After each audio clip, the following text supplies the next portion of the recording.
tous les représentants des 4 listes de venir mettre Saint-Obuc, M. Saint-Obuc est venu, Mme Thillon, au nom des adhérents du Sénat, Motis et SDN, on vous remet ce dossier qui va être le fil conducteur de notre conférence et qui va vous armer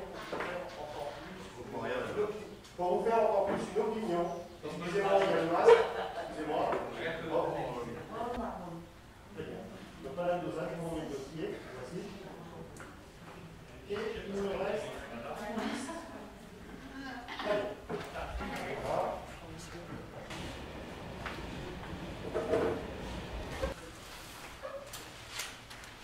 Merci à tous d'être venus. Merci aux listes et à leurs représentants qui sont en liste pour le deuxième tour de l'élection municipale d'être venus. Je rappelle que ce qui est présent le 29 février midi sur un site en téléchargement libre, entre habitants d'Occitanie, de l'autre, du Narbonne. Voilà. Donc, oui. La conférence va se dérouler sur 4 points et Sénat va vous faire sa présentation pour vous faire des révélations sur ce qui a été notre conviction la plus pure, notre conviction intime que la vérité n'était pas à Narbonne. Aux États-Unis, c'est formidable, tout marche très bien. Donc depuis le début, vous le savez, pour nos adhérents de la première heure et tous ceux qui nous suivent, nous avons eu de cesse de dire « cela ne marche pas ». Donc, pour les listes qui ont reçu le dossier, je vous invite à l'ouvrir, je pense que ça a été déjà fait. Il peut y avoir un étonnement, puisque vous ouvrez le dossier, et là, qu'est-ce que vous voyez? Vous avez droit à une page de présentation, plus un volet commercial qui était pour les 70 ans de Studvik, et là, tout le monde peut être amené à penser, se dire c'est incroyable. Les écologistes, les Sénats, les anti-nucléaires, SDN, font de la pub pour une entreprise qui bosse pour le nucléaire. Pas que les bouts radioactifs nitratés, mais il fait pas mal de choses, notamment les résines d'échange d'ions usagés, les déchets contenant du sodium, des déchets de nitrate, des huiles et bouts, des déchets de... Super. Donc moi je vais vous parler un peu du dossier GAO. Alors GAO en anglais c'est Government Accountability Office, c'est un organisme de comptabilité, un organisme d'audit et d'investigation du Congrès américain. Donc TOR. TOR qui veut dire en anglais Thermal Organic Reduction. C'est une manière de réduire et de solidifier les déchets. Donc c'est ce qui se passe. En fait sur Idaho, ils ont des déchets liquides hautement radioactifs et toxiques qui sont issus de l'activité nucléaire militaire. Et ces déchets, ils les solidifient. Enfin, ils veulent les solidifier. Et cette UITD a été conçue en fait et planifiée dès 2006. Censé être finalisé en 2012, que là en l'occurrence aux États-Unis, sur le cas d'Idaho, on est sur des déchets hautement radioactifs militaires. Dans le cas de Narbonne, si on traite bien ce qui est prévu d'être traité, c'est-à-dire les déchets issus de la production de tétrafluorure d'uranium, donc du F4, et là on est sur du faiblement actif, des radionucléides clés qui eux sont dangereux. Et donc le but de ce procédé, c'est aussi d'extraire miraculeusement ces radionucléides tout en solidifiant ces déchets. En fait, il y a plusieurs dysfonctionnements qui sont relevés dans le rapport. Alors là, comme je vous dis, c'est un rapport d'audit qui traite principalement de la comptabilité, mais via la comptabilité, on peut voir les problèmes de dysfonctionnement qui se posent. Erwin, il faut dire très clairement, en 1999, la technologie TOR, oui, a été mise en place. Sur les 3 premières années, ils ont parlé, ils ont expliqué qu'ils faisaient des traitements un peu sur ce qu'on a nous à Narbonne, pour avoir enseveli justement des déchets hautement radioactifs qu'ils ne pouvaient pas traiter avec TOR qu'ils avaient depuis 1999. Et qu'en 2011, ils sont allés faire un travail avec Studvik pour voir si, bon gré mal gré, ils pouvaient rentrer ces cochonneries. Excusez-moi, pour moi, c'est des cochonneries.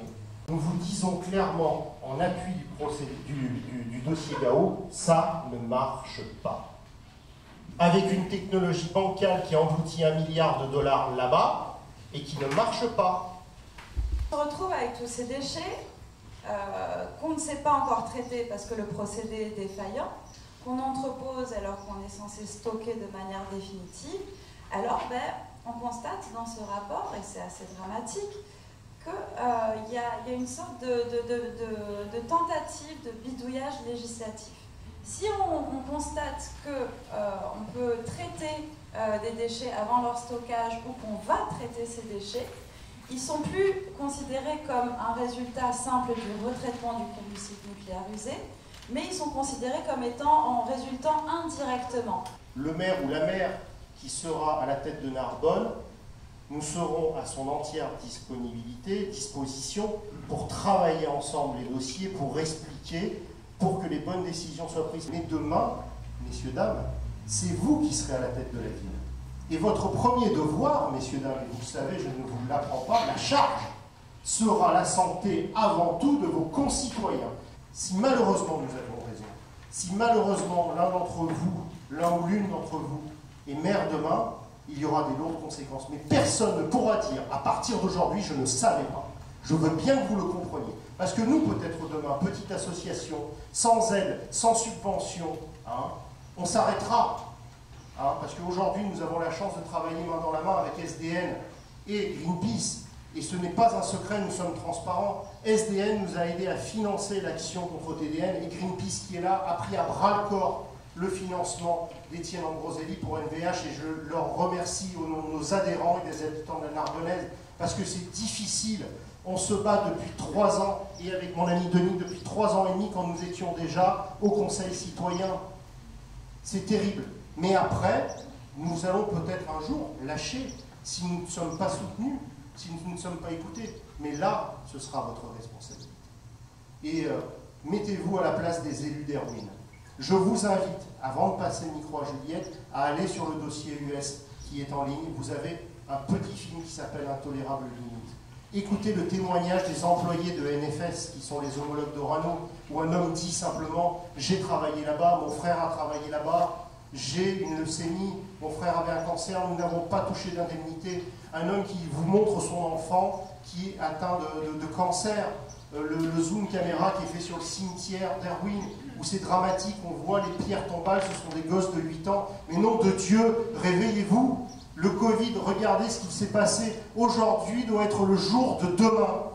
Tout ce qu'on a attendu pendant que nous étions confinés, tout ce qu'on s'était promis quand on applaudissait le personnel soignant, que demain ne serait pas comme hier. Moi, je vous dis, battez-vous. Parce que demain, ce sera possible.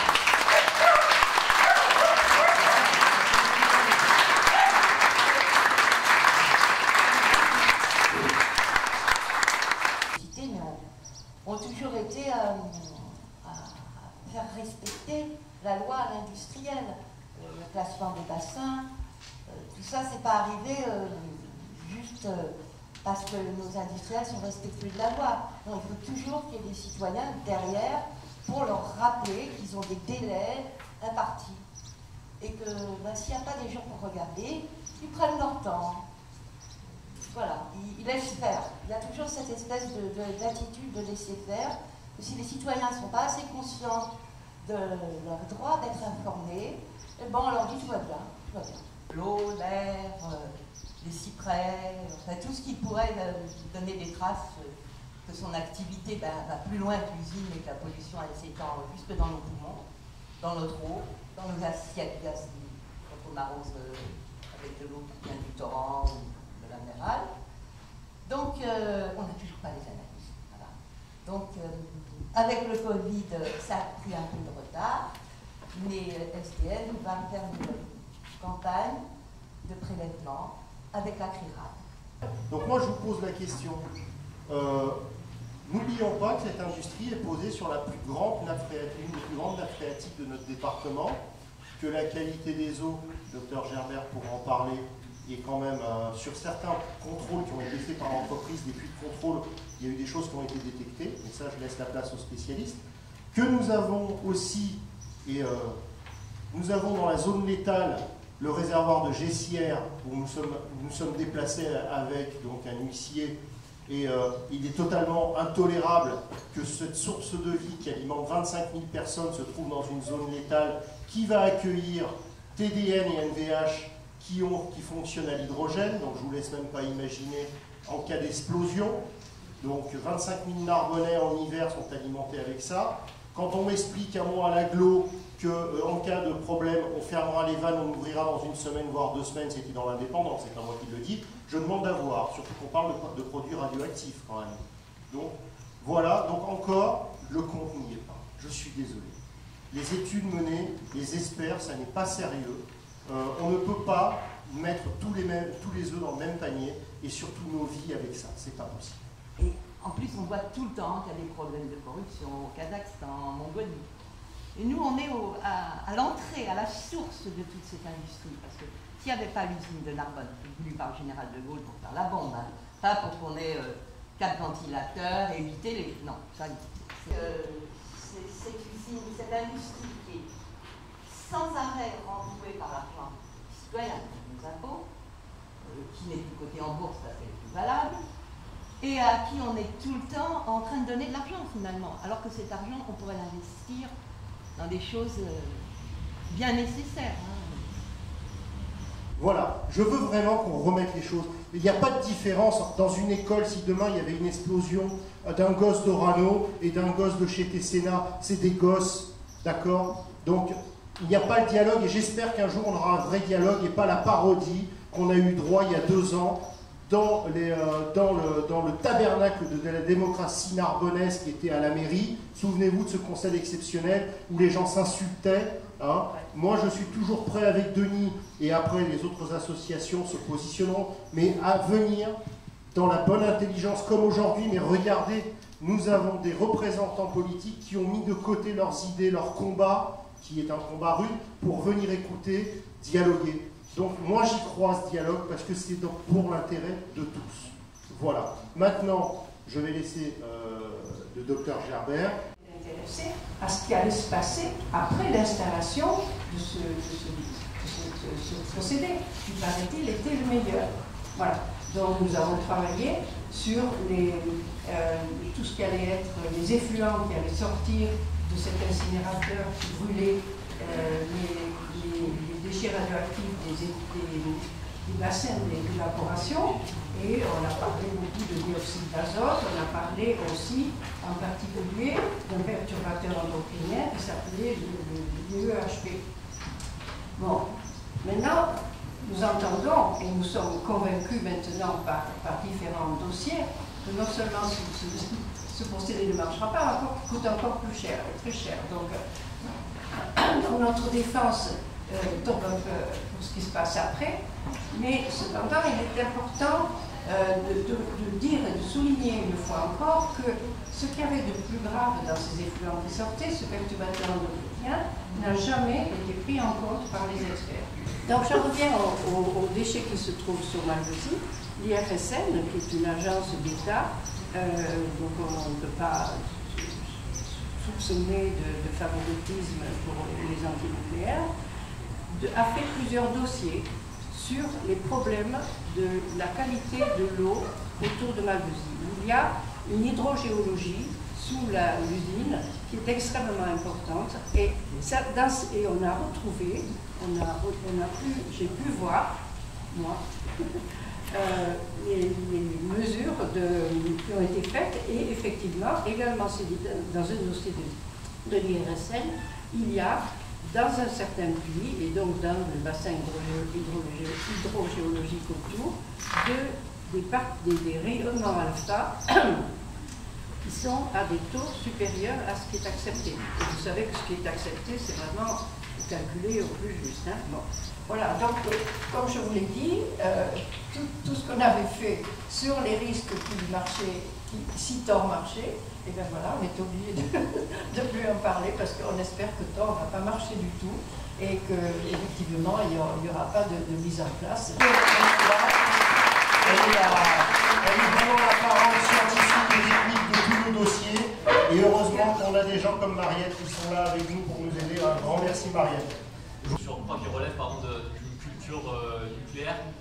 Si vous avez des questions sur le nucléaire en général, pour mieux comprendre déjà quelle est la place de cette usine que vous avez à côté de chez vous, si vous ne connaissez pas forcément le dossier, n'hésitez pas aussi à venir nous voir par la suite, on va rester là, à venir voir SDN, à venir voir Greenpeace, à venir voir TCNA, à venir voir aussi, vous avez la chance d'avoir différents scientifiques dans la salle qui pourront vous éclairer. Voilà, on est aussi là pour répondre à vos questions. Je reprendrai à la fin pour vous inviter pour l'action de cet après-midi, vous expliquer comment ça va se passer et il y aura peut-être aussi quelques surprises, donc il faut venir à 14h.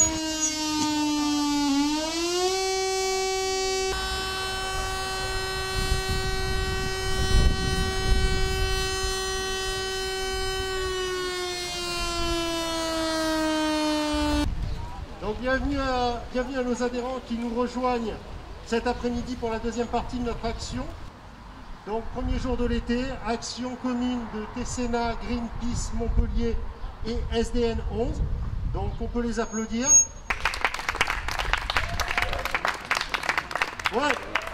Donc ce matin, les trois associations étaient venues pour dénoncer en conférence de presse publique les dérives du dossier TDN, où il a été révélé que cette technologie bancale, véritable couteau suisse industriel, pondu par la société Stutvik, les associations TCNA, Greenpeace et Sortir du nucléaire 11 ont décidé de vous réunir aujourd'hui symboliquement sur les berges de la Robine, portée par les citoyens de la Narbonnaise, a fait déplacer la CRIRAD et a découvert des résultats de présence d'uranium.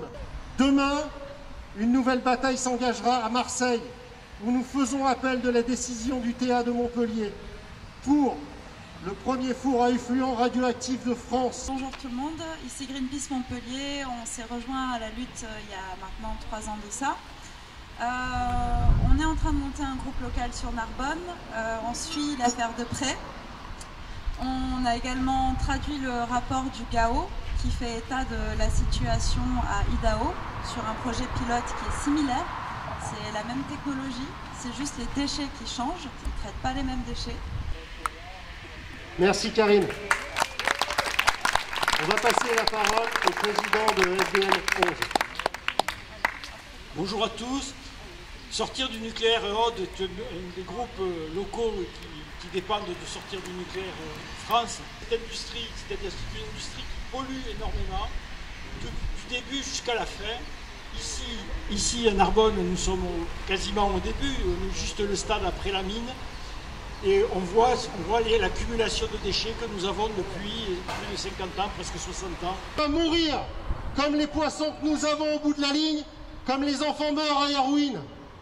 Redressez la tête et battez-vous. Eh bien, on va faire la photo sur le pont, de venir. On va faire la photo de famille. Il y a de la place. Allez, la pêche. Qui veut un peu de chlorure dégueulasse? Qui veut son nickel? À tous ceux qui suivent le spectacle des fenêtres, les molécules que nous avons sur les banderoles, c'est ce qu'il y a dans le canal de la Robine, mesdames, messieurs. Du bon chlorure, du nickel, de l'uranium comme on aime, rien de tel pour la santé. Et on dit merci qui? Rano! Rano!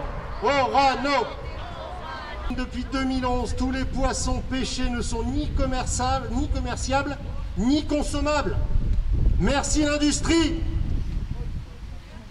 Et tous les poissons, toutes espèces confondues. Donc si vous êtes pêcheur, pêchez-les, relâchez-les. Vous vous rendez du service à vous et du service à la nature.